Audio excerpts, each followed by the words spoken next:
এটা আঁকলো, এঁকে রং করলো, কি সুন্দর লাগছে দেখুন। হ্যাঁ, সবুজ স্কার্টের ওপরে হলুদ দিয়ে করেছে। আবার ব্লাউজটাও করেছে। ব্লাউজটা আমি একটু পরে দেখাবো, আর একটা ভিডিওতে দেখাবো। এখন আর তুলতে পারিনি। ও খুব সুন্দর আঁকতে পারে, তাই জন্যে ওকে দিয়ে আমি করালাম। পর স্কার্টটা বানিয়ে নিয়ে এসেছিলো দর্জির কাছ থেকে কাপড় দিয়ে। ও নিজেও বানাতে পারে, তবু এটা বানিয়ে নিয়ে এলো। বললো এটা বানিয়ে নিয়েছি তখন তুমি যখন বানিয়ে দিয়েছো, ঠিক আছে আমি এটা বানিয়ে করে ছবি আঁকি। এরকম করে আপনারাও করবেন ঘরে বসে, কোনো ব্যাপার নয়। বাচ্চাদের জামা, বড়দের জামা, পয়সা খরচা করে কেনার থেকে রং কিনে নেবেন, ফেব্রিক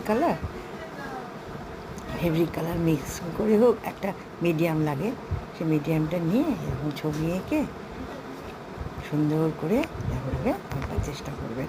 দেখবেন খুব ভালো লাগবে, নিজের মনেরও খুব আনন্দ লাগবে, আর কাজটাও খুব সুন্দর হবে। সব আস্তে আস্তে নিজেরা করবার চেষ্টা করবে। নিজের কাজ নিজে করে নেই তো ভালো, তাই না? আমি এটাই মনে করি। ঠিক আছে, সবাই খুব ভালো থাকবেন।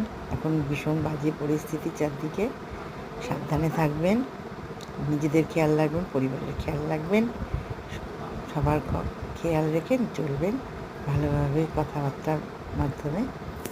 এই কটি কথা রাখছি, ভালো থাকবেন।